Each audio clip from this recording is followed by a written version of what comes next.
terima kasih. Salam sejahtera buat kita semua. Kami dari kelompok 5 akan mempresentasikan hasil diskusi kami tentang uh, mata kuliah pengukuran listrik, yaitu dengan tema pengukuran daya. Oke. Pengukuran daya 3 fasa adalah salah satu teknik pengukuran yang digunakan untuk mengukur daya listrik pada sistem 3 fasa. Sistem 3 fasa digunakan secara luas dalam industri dan aplikasi komersial karena memiliki keuntungan dalam hal efisiensi dan keandalan. Oke. Di sisi lain, jika sistem terlalu ringan, maka dapat terjadi pemborosan energi dan biaya tidak perlu. Adapun tujuan dari materi ini adalah yang pertama untuk kita dapat mengetahui tentang pengukuran daya 3 fasa, kemudian kita dapat mengetahui alat ukur yang digunakan dalam faktor daya, terus untuk mengetahui pengaruh cost fee terhadap pengukuran, dan kemudian untuk mengetahui pengukuran daya semu. Nah, pengukuran daya 3 fasa yaitu pengukuran daya 3 fasa dengan 1 wattmeter. Pengukuran daya 3 fasa dengan 1 wattmeter hanya berlaku saat beban 3 fasa dalam keadaan seimbang atau dengan kata lain simetris, di mana arus pada setiap fasa sama dan oleh karena itu daya setiap fasa sama. Jika wattmeter menunjukkan 1500 watt, maka daya total 3 fasa adalah 4,5 kilowatt atau 3 kali 1,5 kilowatt. Kemudian pengukuran 3 fasa dengan 3 wattmeter. Nah, pengukuran daya 3 fasa dengan 3 wattmeter hanya digunakan saat beban 3 fasa tidak seimbang atau asimetris, di mana arus pada setiap fase tidak sama. Dan oleh karena itu, daya pada setiap fase juga tidak sama. Daya total adalah jumlah dari daya pada setiap fase. Misalnya, jika wattmeter pertama menunjukkan 1500 watt atau 1,5 kW, maka wattmeter kedua menunjukkan 2 kW, dan wattmeter ketiga menunjukkan 1,2 kilowatt. Maka daya total 3 fasa adalah 3,7 kilowatt. Kemudian, pengukuran daya dengan 2 wattmeter. Pengukuran daya dengan 2 wattmeter digunakan saat beban tidak seimbang tanpa menggunakan saluran netral demi alasan ekonomis. Biaya aktif 3 fasa dihitung dengan menjumlahkan penunjukan ke kedua wattmeter. Kelebihannya, nilai wattmeter juga bisa digunakan untuk menghitung daya semu, reaktif, dan sudut fase.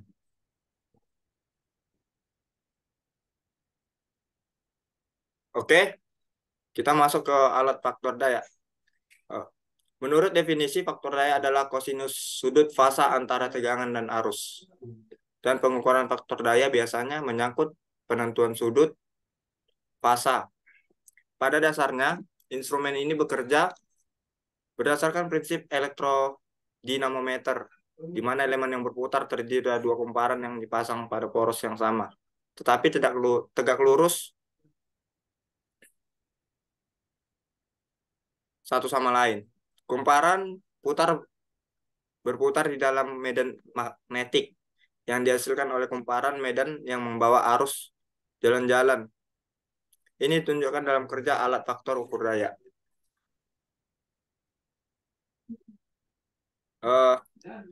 Konstruksi alat ukur faktor daya. Alat ukur faktor daya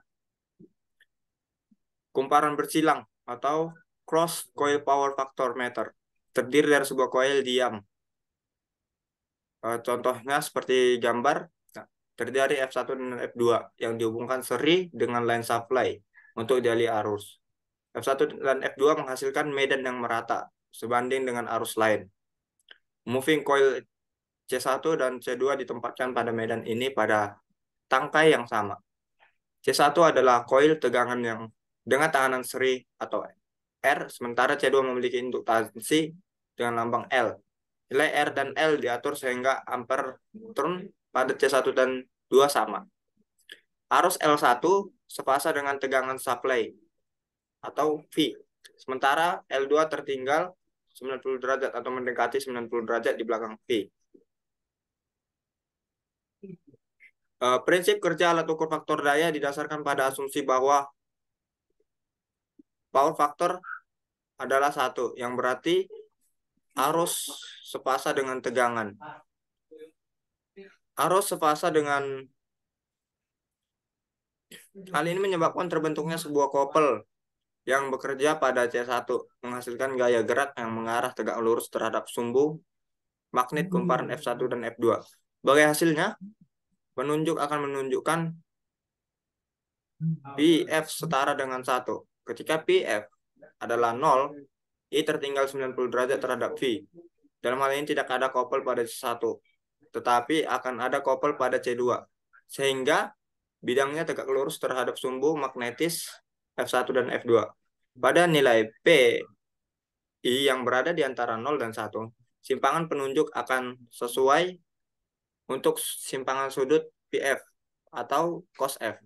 Instrumen ini dapat dikalibrasi untuk langsung menunjukkan nilai PF. Alat ukur faktor daya dengan daun teleporisasi adalah alat yang utamanya digunakan dalam sistem daya 3 fasa karena prinsip kerjanya bergantung pada penggunaan tegangan 3 fasa. Alat ukur faktor daya dengan daun terpolarisasi menggunakan kumparan luar yang terhubung ke sistem 3 fasa untuk menciptakan fluks magnetik berputar. Kumparan tengah atau kumparan arus terhubung seri dengan satu fasa dengan fasa lain mempolarisasi daun-daun besi. Daun-daun yang terpolarisasi bergerak di medan magnetik berputar dan mencapai posisi di mana fluks magnetik paling besar. Contohnya seperti pada gambar. Oke, materi selanjutnya akan dipaparkan oleh teman saya. Oke, konstruksi alat ukur faktor listrik. Gambar di samping menunjukkan bagian-bagian eksternal dari alat ukur cos pi meter yang dijelaskan sebagai berikut. 1. Yang gambar angka 1 jarum petunjuk. Kedua, kaca untuk mengeliminasi kesalahan paralaks dalam pembacaan. Yang ketiga, skala. Bagian kanan untuk beban induktif, lagging power factor. Keempat, skala. Bagian kiri untuk beban kapasitif atau leading power factor. Yang kelima, tabel rentang tegangan dan arus. Digunakan untuk memilih tegangan pada selektor. Yang keenam, terminal arus. Satu terminal diberi tanda plus atau kurang menunjukkan hubungan dengan terminal tegangan bersama. Sementara yang lain kurang harus terukur. Ketujuh, terminal arus. Ukuran sesuai dengan besaran yang diukur. 8. Selektor tegangan. Yang ke-9, terminal tegangan. Digunakan untuk menyambungkan tegangan terminal umum. Terminal umum tegangan diberi tanda plus kurang. Sementara yang lain menunjukkan tegangan yang dipilih. Yang ke-10, terminal yang menghubungkan kawat penghantar. Slide selanjutnya. Cos pi meter. Pengaruh cos pi meter terhadap pengukuran. Cos pi meter adalah alat untuk mengukur faktor daya, yaitu perbedaan antara fasa daya nyata dan daya semu, arus resistif, dan arus serta tekanan resistif dan independen, impedansi. Pengukuran ini penting dalam sistem tenaga listrik untuk mengetahui daya aktif atau real power, daya reaktif atau reactive power, dan daya semu, apparent power. Daya aktif digunakan untuk pekerjaan yang bermanfaat, sedangkan daya reaktif digunakan untuk membangkitkan medan magnetik. Contoh, beban induktif yang menyerap daya reaktif adalah motor listrik. Sementara, kapasitor adalah contoh beban kapasitif yang mengeluarkan daya reaktif.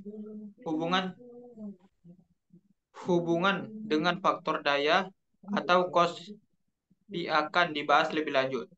Daya nyata merupakan jumlah daya total yang terdiri dari daya reaktif P dan daya reaktif Q yang dirumuskan akar Pi2 plus Q2.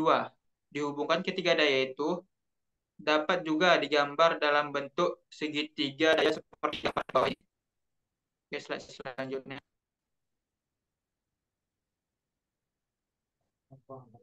Pengaruh cos Pi terhadap ukuran efisiensi berikut. Adapun pengaruhnya sebagai berikut.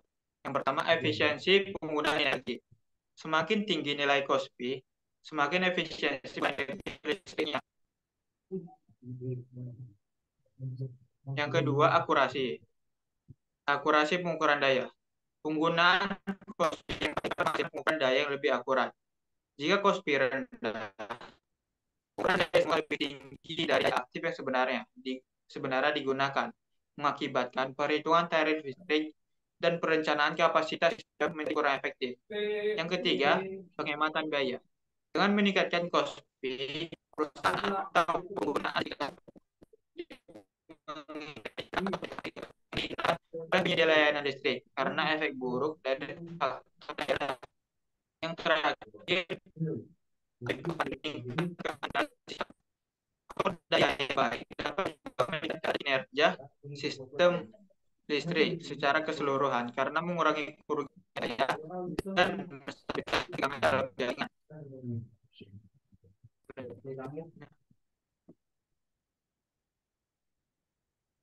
Pengukuran daya semu. Benar, daya semu atau daya total atau S juga dikenal sebagai power dalam bahasa Inggris, dihitung dengan mengalihkan tegangan efektif root mean square dengan arus efektif root mean square. Atau bisa dirumuskan S P RMS kali I RMS. RMS atau PMS adalah tegangan nilai listrik AC yang akan menghasilkan daya yang sama dengan daya DC ekuivalen pada suatu beban resistif yang sama. Pengertian tersebut juga berlaku pada arus RMS. Sebagai contoh, tegangan rumah tangga sebesar 220 volt adalah tegangan efektifnya merupakan sekitar 0,707 maksimum RMS adalah V RMS sama dengan V max bagi akar 2. Demikian pula dengan rumus untuk menghitung arus RMS.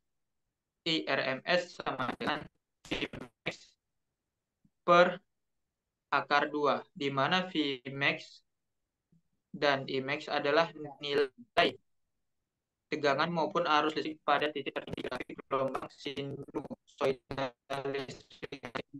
Selanjutnya.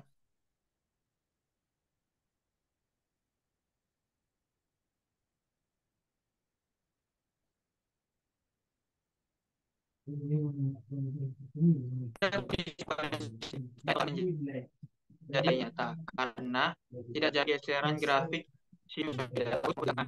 Oleh karena itu, nilai daya semu S sama dengan daya nyata P.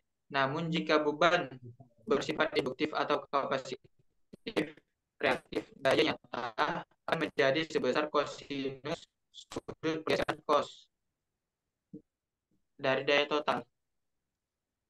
Hubungan antara daya nyata dan daya reaktif dan daya semu dalam segitiga siku di mana sisi ring adalah daya semu. Salah satu sisi siku lainnya salah satu siku lainnya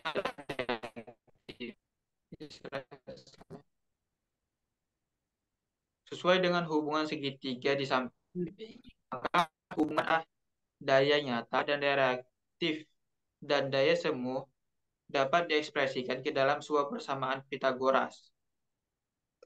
S sama dengan akar Pi kuadrat tambah Q kuadrat. Selanjutnya. Oke, kesimpulannya adalah pengukuran daya tiga pasah bergantung pada beban 3 untuk tak seimbang atau 2 watt meter untuk tak seimbang juga.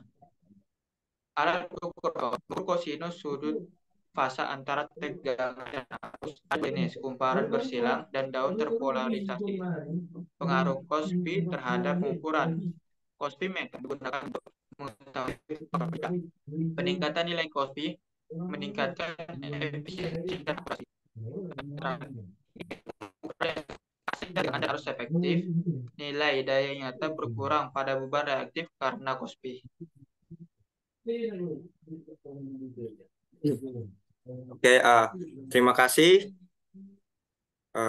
Sekian dari presentasi kami.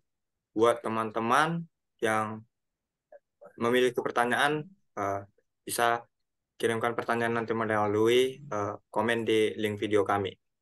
Lebih dan kurang dari presentasi kami mohon maaf. Terima kasih.